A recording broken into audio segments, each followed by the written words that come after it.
wealthy people live with a lot of debt, and they manage it. They make enough money, they manage it. To quote from the scriptures, the Bible says, love covers over a multiple of sins. Yeah. Making a lot of money covers over a multiple of financial mistakes and missteps. So just because you see somebody that makes a lot of money who has it doesn't mean they're financially literate, and they don't have a lot of debt, because believe me, there's lots of people that live in enormous houses and drive really fancy cars and have good paying jobs, but have tons of debt. Take a step back. There's a really popular book that came out years ago. It's probably still one of the best sellers. It's called The Millionaire Next Door. Yeah. And it basically describes the person that lives below their means, that lives pretty humbly, and has a lot of money, has $1 million or more. And you'd never know it because of their lifestyle, the way they live. Then there are people that on the other end of the spectrum, you'd think that, and they're millionaires, or you think they are because of what they have, what they drive, what they live in, whatever, their lifestyle. But when you dissect what they're really worth, they're not at all. They're a lot of debt. They have a lot of, their net worth is not $1 million. So if you look at what you have, equity in your house, what your vehicles are worth, what your bank account, your investments, all your stuff, every bit of asset that you own, if you can kind of put a number on that, and then what you owe, if you owe money on your house, or you have loans, student loans, credit card, whatever, subtract that, the bottom line, that's what you're really worth. So I've seen people that drive very expensive cars and live in really expensive houses, but everything's financed. And there's a lot of debt in all these things. And so when you look at the spreadsheet and the bottom line, they're not millionaires. They look like they are, they live like they are, but they're not. You are welcome to another edition of The Voyage. Today's topic is going to be very challenging and also thought-provoking. On the set of The Voyage today, I have Dean, a financial advisor, and a brother and a friend. This is Dean's second time on the set of The Voyage. So, brother, you are welcome back. Thank you. This is a popular place to be, and had a lot of great feedback from some of my friends and family coming here. So, I'm always welcome to be here. Sounds good. So, Dean, America is the richest country in history. That is, people cannot dispute that.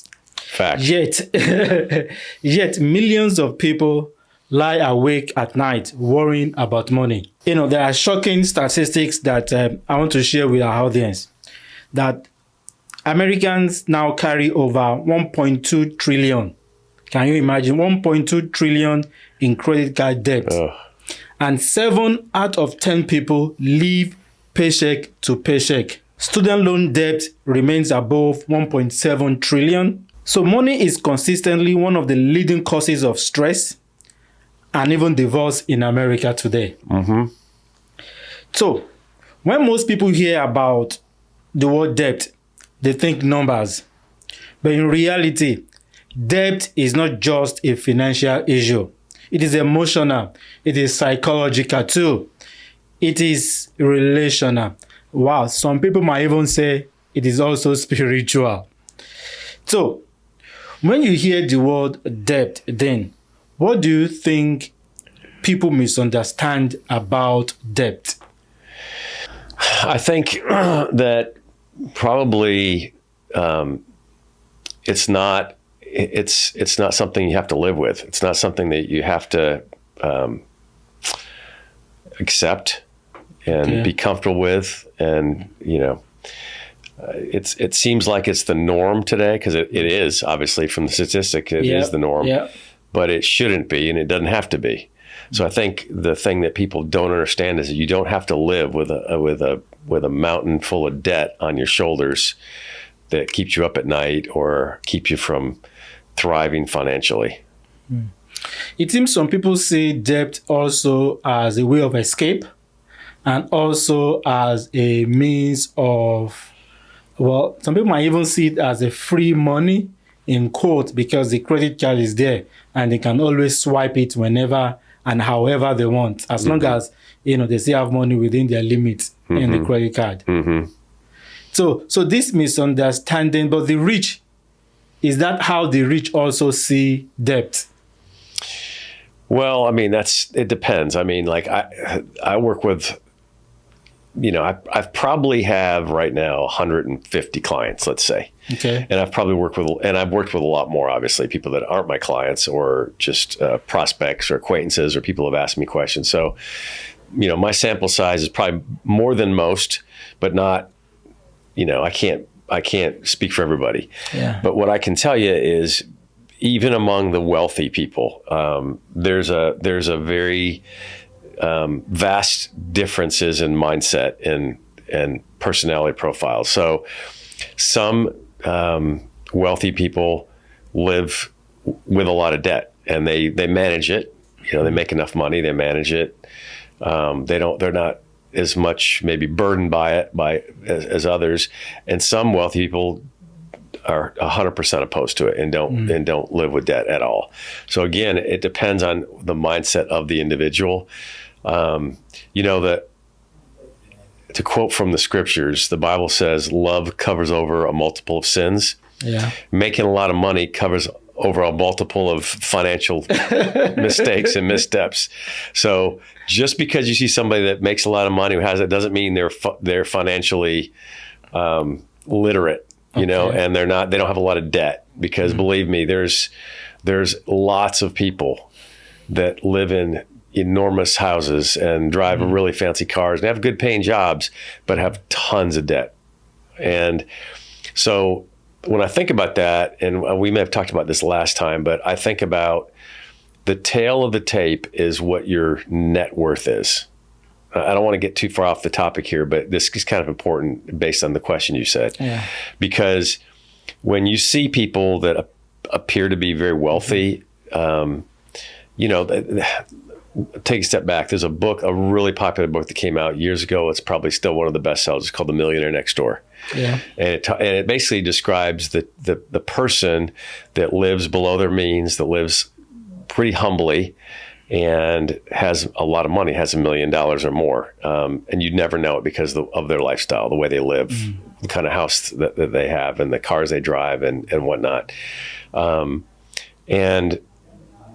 then there are people that on the other end of the spectrum, you'd think that, and they're millionaires, or you think they are because of what they have, what they drive, what they live in, whatever, their lifestyle. But when you dissect what they're really worth, they're not at all. They're a lot of debt. They have a lot of, their net worth is not $1 million. And one of the things that, that people, a good exercise, I think, is to know what you're really worth. Okay. And so, net worth is the easiest way to look at it, and the only way to calculate it is it's assets minus liabilities. So if you look at what you have equity in your house, what your vehicles are worth, what your bank account, your investments, all your stuff, every bit of asset that you own, if you can kind of put a number on that, and then what you owe, if you owe money on your house, or you have loans, student loans, credit card, whatever, subtract that, the bottom line, that's what you're really worth. So I've seen people that drives very expensive cars and live in really expensive houses, but everything's financed. And there's a lot of debt in all these things. And so when you look at the spreadsheet and the bottom line, they're not millionaires. They look like they are, they live like they are, but they're not. On the other side, I've seen people that don't have and don't look that way. But when you look at that, again, that exercise, that spreadsheet, they have $1 million. They're over $1 million. So I don't know if that answers the question or not, Sure. but again, everybody's different in the way they think. But when you look at debt, millionaires or thousandaires, sometimes people think the same thing about it, so it just depends. So it appears that there is a tendency in human beings to present themselves the way they are not, or a way to compete or to show off. And in an attempt to do that, people will spend the money that they do not have. Correct. And I'm wondering, is it a question that people do not actually understand the difference between asset and liabilities? This guy, Robert Kiyosaki, I read his book, Poor Dad, Rich Dad, a while back. And the way he defined asset is anything that you have that brings money into your pocket. Liability is anything that you have that takes away money out of your pocket is a liability. So if you look at it in that sense, how many people actually have assets versus liability? Right. So let me speak on that. So I don't want to disparage Robert Kiyosaki because I mean he's very wealthy and very successful at what he does, but that is in strictly financial terms that's not exactly accurate because assets, this room full of camera equipment and high tech stuff here, electronics, these are assets. Yeah. Your house is an asset, even though it's not producing anything for you, but it's an asset. It's a valuable object that you have. So just because it's not producing money, your house, that doesn't mean it's not an asset. It's still an asset because if you sold it, obviously you have equity, you'd have money there. So it's not exactly true the way that statement is. Some people define. I've heard of accountants that define it that way, but in the purest sense, if you just look it up, in the financial world, assets are anything that you have that is of value. Your watch is an asset. It's not producing money for you, but it's an asset. Your phone is an asset. Certainly, when you look at a business and you evaluate a business, the desks, the furniture, everything inside the building, maybe if they those are considered assets on the balance sheet. Depreciating assets, but they're assets. So that's a whole nother discussion, appreciating versus depreciating assets, but nevertheless, assets. Maybe we can get into that some other time. Yeah. But at the end of the day, when you look at, say, a house, for example, now, in the immediate term, it may not be bringing money into your pocket, but in the long term, it will eventually bring money into your pocket. So one will say it is an asset in that regard. Sure. But even if in the immediate term, the house is not bringing money into your pocket, and even in the long term, the house also did not bring money into your pocket, in that sense, that is a liability. Right? Because it's just, money is just going out, maybe for maintenance, for doing whatever. Sure. And then at the time that you're ready to sell, things happen and, you sell under the value of it or something like that. Yeah, that's true. I mean, you could look at it that way. But again, when you're calculating your own net worth, it's always considered an asset. Asset, yeah. So that's the way I would look at it. Hey, Dean, if you could erase one belief that Americans have about money and about debt, what will it be? You said erase? Yes. Erase. Okay. Yeah. I would say that, well, I mean, I think, again, it kind of goes back to your first question in that people do not have to live in debt. I mean, that's a belief I think a lot of people have now that if I want to buy a nice car, I'm going to have to finance it. Meaning I'm going to have to put debt on it. If I want to buy a house, I'm going to, who in the world can afford, especially today's day and age, in the Nashville area, I think the average house price is $700,000 or something. Like, who in the world has that just sitting around, right?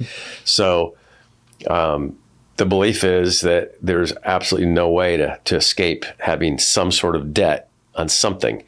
And I think that's categorically false. I don't think that it has to be that way. But again, it goes back to how do you want to live your lifestyle every day, and whether you can delay the gratification for a little while you're saving to purchase these things with cash. Yeah. But I think, again, it is. I think it's the misconception that you cannot live without debt, and you absolutely can. And I'm not saying it's necessarily wrong. We can get into that, but whether or not you can or you can't, I think you can't, or you can live without debt. It's just a mindset and a lifestyle change. A mindset and a lifestyle change. Talking about that, I noticed and I observed that, we just talked about the fact that 7 out of 10 people in America live paycheck to paycheck, meaning that if they don't receive their next month paycheck, they may lose their car, they may lose their house.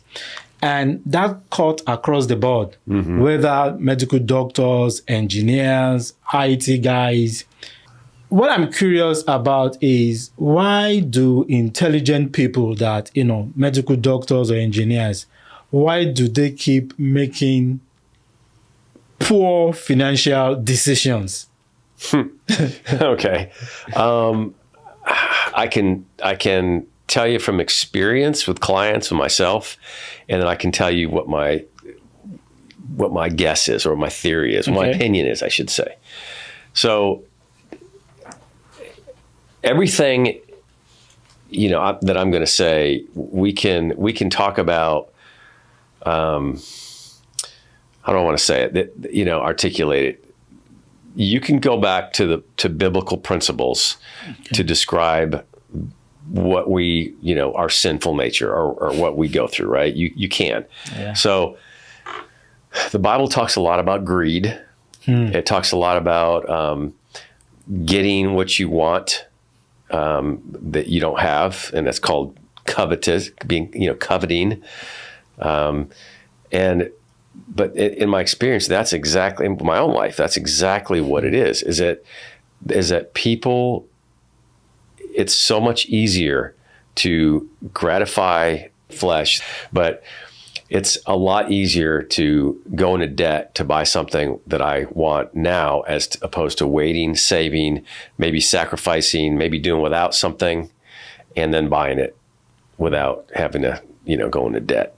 And again, that mindset is not exclusively relegated to people who don't have money or poor. Everybody's this way. I don't care if you're super wealthy or super poor. And I've seen some of the poorest people who are very, very greedy. And some of the poorest people are extremely charitable and giving, and and vice versa. I've got some wealthy clients. I look at their balance sheet. They don't give any money to anybody. Like, wow. They have no charity. They don't go to church. They don't give any money. And if you hit them up for money for, they're like, I don't know, maybe. And they've got tons of money, right? Wow. Then I know people who don't have much money, and they'll give the shirt off their back. And it's not even a good financial decision for them, but they'll do it because they're just generous. And that's their mindset. So again, this is not a rich or poor thing. It's just, it's how you are, internally. If you're a generous person, if you're a selfish person, whether you have self-control and are willing to wait, or whether you just like, nope, I want it right now. Wow. And here's a way I can get it. I can finance it, And over the years, I'll share, while we're on this topic, I'll share some nuances of financing that people may, you could be aware of, but you probably aren't, because it's subtle. Obviously, when we go into a car dealership, right? You can go and almost anybody can buy a car these days, just with a small down payment, right? If you've got a decent job, if you're making pretty good income, put a very minimal down, you can drive off the dealership with a brand new car. And they love that, because they make money not only on the market with the car, but on the financing, right? Excuse me. So, in fact, you get usually better deals if you finance through them than if you pay cash. That's a little known fact, but it's true. Look at the history of Amazon in the last 5 years. Okay. And when you go to purchase something on Amazon, it used to be very high dollar ticket items you could make payments on. It gave you the option, right? Yeah. Now, almost everything you can make payments on. You can buy a $25 item, piece of clothing, or whatever, and it'll give you the option, would you like to make $5 payments on this? So Amazon's gotten in the game, to sell more product because you can finance it. And and they bait you by offering you a very, very low payment, $5, $3, $6. Who can't afford that, right? That's more than that's not as much as a cup of coffee. But people don't have the money. So, I can buy it. I only spend $5 a month. Sure, I'll do it. And boom, you're in debt.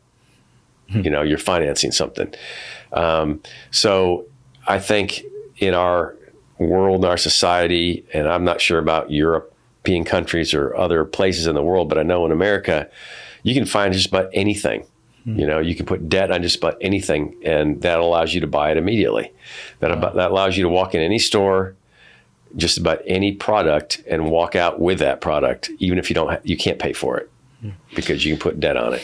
So I'm really curious about this, that it is not the color of your skin or your level of education that determines your approach to debt. Rather, it is about the nature. You said earlier on that there is a nature in us as human beings that is either greedy or that is always think that the grass is greener on the other side, and we want to get what we do not have. And therefore we compare ourselves with other people, and when we realize that they are driving a better car, they are living in a better house, they are wearing a designer shoe, and we want to do the same, and gradually we are going into debt. Right. And I think that, to your point, it's kind of like the story about the frog in the hot water. If you throw a frog in boiling water, it's going to jump out immediately. But if you put it in tepid water and turn the heat up slowly, it'll boil and not even realize it. The same principle you just described is that if you ask most people who have debt that is either out of control or they feel burdened by, I would bet you most people didn't make that decision. It wasn't a one purchase decision that put them in that way. It was probably a very slow, gradual, that's not, this one thing, this one item it's not that expensive. I can put that. Then, that's this one. And you develop a habit of using debt. And then you wake up one day and you're like, holy cow, where did all this, it's out of control, right? So in your brain, your neural pathways have been conditioned to, to make payments and to be okay. And in our society, everybody's okay with that. There's nothing that's not out of the norm. In fact, it's not normal to not have a car payment. It's not normal to have a paid off house. It's normal to have a car payment. It's normal to have student loans. It's normal to have a mortgage. It's normal to go to, Genesis Diamonds and buy a piece of jewelry and, you can put it on a payment plan. Let's do it, And I think what people mistakenly do is say, well, I might be able to afford to buy it, but I'll make the small payments and I can use that money to do something more with. And usually it's that money just goes away. So you're just getting in debt. So it's very hard. But I'll tell you, once you get the mindset of paying cash and not being in debt, just like it takes slow, gradual, to have that, to be a person in debt, it takes slow, gradual getting out of it. But you start then, you look through that lens. And so when you see something that you can't afford, say, I can't afford that. I can't pay cash for it. I'm not going to buy it. And it's easy. It becomes easier. I've never had an alcohol problem, but I assume from what I understand is that, you take it one day at a time and you string together several days, several weeks, several months, years. And all of a sudden you wake up and I'm no longer addicted to this. I'm not controlled by this anymore. I've won, and you don't even realize it. And I think in the same way with money, if you start being responsible and paying cash and not being in debt, you wake up and you're like, well, holy cow, my whole mindset's changed. Wow. Interesting. And I'm used to it now. When you look at the level of advertisement that we see online, or on TV, encouraging people to borrow, they will say, buy this car with 0 down, right? Or get this new iPhone with 0 down, just be paying $20 every month.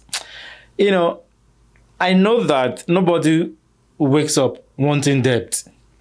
And just like you have explained now, most people slowly drift into debt while believing that they are making reasonable decisions.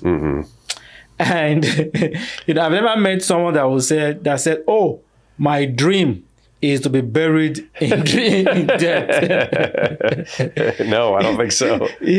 But you see, there is a song by a very popular musician in Nigeria that I just remember now. It goes something like this. The man is called Ebenezer Obey. His style of music is call it Afro Juju. Afro Juju? Yes, that's the style of the music, Ebenezer Obey. And the song says, "You are rich and you are not enjoying your money. The people that are very rich yesterday or previous years, where are they? They are dead. They are gone now. So if you are rich and you are just saving your money, you don't know who will enjoy and spend it. So while you are alive and you are rich, just spend your money and enjoy it." Yeah. Yes, of course, there is a proper context of that song. Right. But it seems so many people have that similar mindset that, well, I don't want to leave my money for some other people to spend. I would rather enjoy it. And like you said, gradually, just like the frog, they keep digging, digging and digging themselves into debt. And I guess that is why you will see people that will use their credit card to buy tickets to go on a vacation. I've heard of people borrowing money to buy a wedding ring or to entertain people for their wedding. It is gradual. And it's all about this nature that is competing or that wants to compare themselves with their neighbor. Right. And I'm curious, how can one be delivered from such kind of mindset and nature? Wow.